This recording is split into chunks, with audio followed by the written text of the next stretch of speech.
Cockroach Janata party ఢిల్లీలో చేస్తున్న హడావిడి ఇప్పుడు దేశవ్యాప్తంగా చర్చనీయాంశంగా మారింది. దేశం కోసం, విద్యార్థుల కోసం జరుగుతున్న ఉద్యమంగా భ్రమింపజేస్తున్న ఈ ఆందోళనల్లో ఎంతోమంది అమాయక యువత బలవుతున్నారు. అయితే యువత కాస్త ఆవేశం పక్కన పెట్టి తాము ఎవరి ట్రాప్లో ఉన్నామో, ఎవరి కోసం రోడ్లెక్కుతున్నామో, ఎవరి రాజకీయ అవసరాలకు పావులుగా మారుతున్నామో ఆలోచించుకోవాలి. ఈ కాక్రోచ్ జనతా పార్టీ దేశ భద్రతకు ఏ విధంగా ముప్పుగా మారుతోంది?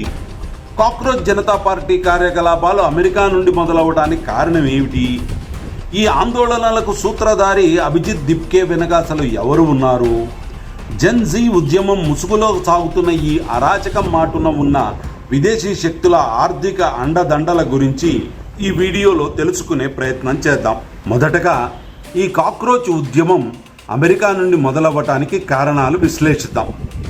అమెరికన్ నిఘా సంస్థ CIA ఇటీవల పబ్లిక్ డొమైన్లోకి రిలీజ్ చేసిన తమ డిక్లాసిఫైడ్ డాక్యుమెంట్స్లో చెప్పిన విషయం గమనిస్తే ఒక ఆసక్తికరమైన విషయం బోధపడుతుంది.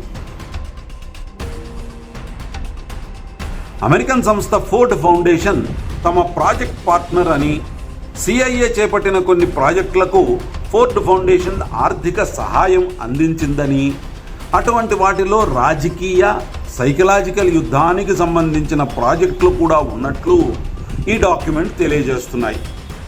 కాక్రోచ్ జనతా పార్టీ వ్యవస్థాపకుడైన అభిజిత్ దిప్కే వెనుక ఉన్న వ్యక్తులు ఆమ్ ఆద్మీ పార్టీకి చెందిన అరవింద్ కేజ్రీవాల్, మనీష్ సిసోడియా అన్న విషయం అందరికీ తెలిసిందే. CIA భాగస్వామ్యంతో పనిచేస్తున్న ఫోర్డ్ ఫౌండేషన్, అరవింద్ కేజ్రీవాల్ మధ్యనున్న ఫండింగ్ నెట్వర్క్ గురించి తెలుసుకుంటే ఈ కాక్రోచ్ జనతా పార్టీ లక్ష్యం ఏమిటో ఇట్టే అర్థమవుతుంది. 2000 జనవరిలో అరవింద్ కేజ్రీవాల్, మనీష్ సిసోడియా ట్రాన్స్పరెన్సీ ఇంటర్నేషనల్ అనే గ్లోబల్ నెట్వర్క్ సహాయంతో సంపూర్ణ పరివర్తన్ స్వచ్ఛంద సంస్థను ప్రారంభించారు. ఈ ట్రాన్స్పరెన్సీ ఇంటర్నేషనల్కు ఫోర్డ్ ఫౌండేషన్, జార్జ్ సోరోస్ సంస్థల నుండి నిధులు అందేవి.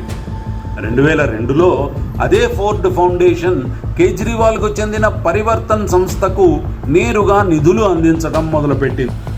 ఆ సమయంలో కేజ్రీవాల్ IRS అధికారి హోదాలో ఇంకా ప్రభుత్వ ఉద్యోగంలోనే ఉండటం గమనించాల్సిన విషయం. ఆ తర్వాత 2004లో అరవింద్ కేజ్రీవాల్కు అశోక ఫెలోషిప్ లభించింది. సామాజిక అంశాలలో విశేషమైన కృషి చేసే గ్లోబల్ లీడర్స్కి సాధారణంగా ఈ ఫెలోషిప్కి ఎంపిక చేసి ఆర్థిక సహాయం అందిస్తూ ఉంటారు. గమనించాల్సింది ఏమిటంటే ఈ ఫెలోషిప్కు ప్రధానంగా నిధులు అందించే సంస్థల్లో ముఖ్యమైనది ఫోర్డ్ ఫౌండేషన్. ఆ తర్వాత 2006లో కేజ్రీవాల్కు ఎమర్జెంట్ లీడర్షిప్ విభాగంలో ప్రఖ్యాత రామన్ మెగ్సెసే అవార్డు లభించింది. ఈ అవార్డుకు నిధులు సమకూర్చేది కూడా ఫోర్డ్ ఫౌండేషన్ సంస్థే.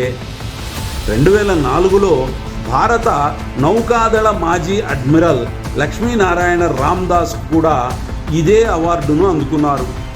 తర్వాత ఆయన యాప్ పార్టీలో సభ్యునిగా చేరారు. CIA బయటకు రిలీజ్ చేసిన డిక్లాసిఫైడ్ డాక్యుమెంట్స్ ద్వారా తమ సంస్థకు Ford Foundation, Ashoka Fellowship, Ramon Magsaysay Award మధ్య సంబంధాలు గమనించవచ్చు. మరొక విషయం ఏమిటంటే ఇందాక మనం చెప్పుకున్న భారత నౌకాదళ మాజీ అడ్మిరల్ లక్ష్మీనారాయణ రామ్దాస్ కుమార్తె కవితారామ్ ఫోర్డ్ ఫౌండేషన్ అధ్యక్షుడికి సీనియర్ సలహాదారుగా పనిచేశారు. అంతేకాదు జార్జ్ సోరోస్కి చెందిన ఓపెన్ సొసైటీ ఫౌండేషన్తో ఆమె పనిచేశారు. 2005 ఆగస్టు నుండి కేజ్రీవాల్ కబీర్ అనే మరో NGOతో కలిసి పనిచేయటం ప్రారంభించారు. ఈ సంస్థ ప్రారంభమైన మొదటి రోజు నుండే ఫోర్డ్ ఫౌండేషన్ నిధులు అందేవి. రికార్డుల ప్రకారం కబీర్ సంస్థ 1999లో ఢిల్లీలో రిజిస్టర్ అయింది.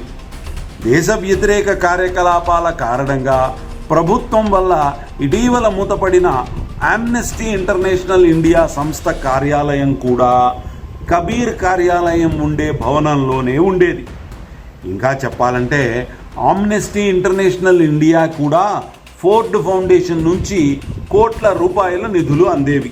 అరవింద్ కేజ్రీవాల్కు అత్యంత సన్నిహితుడు, ఆమ్ ఆద్మీ పార్టీ వ్యూహకర్త విజయ్ నాయర్ అమ్నెస్టీ ఇండియాతో కూడా కలిసి పనిచేసేవాడు.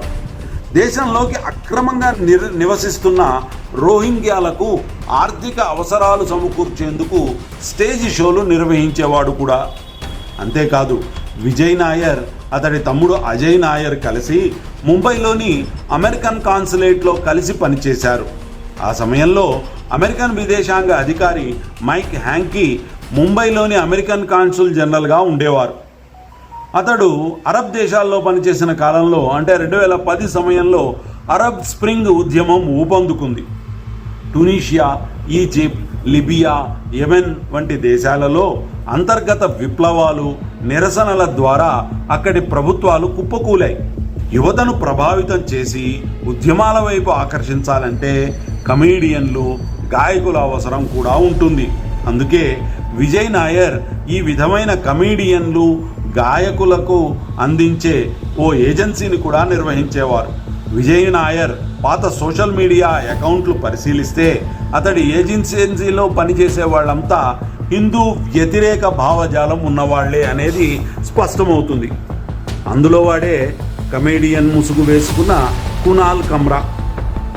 కాక్రోచ్ జనతా పార్టీ వ్యవస్థాపకుడు అభిజిత్ దిప్కే, ధ్రువ్ రాఠీ వంటి వాళ్లకు ఈ విజయ్ నాయర్ మార్గదర్శకుడు.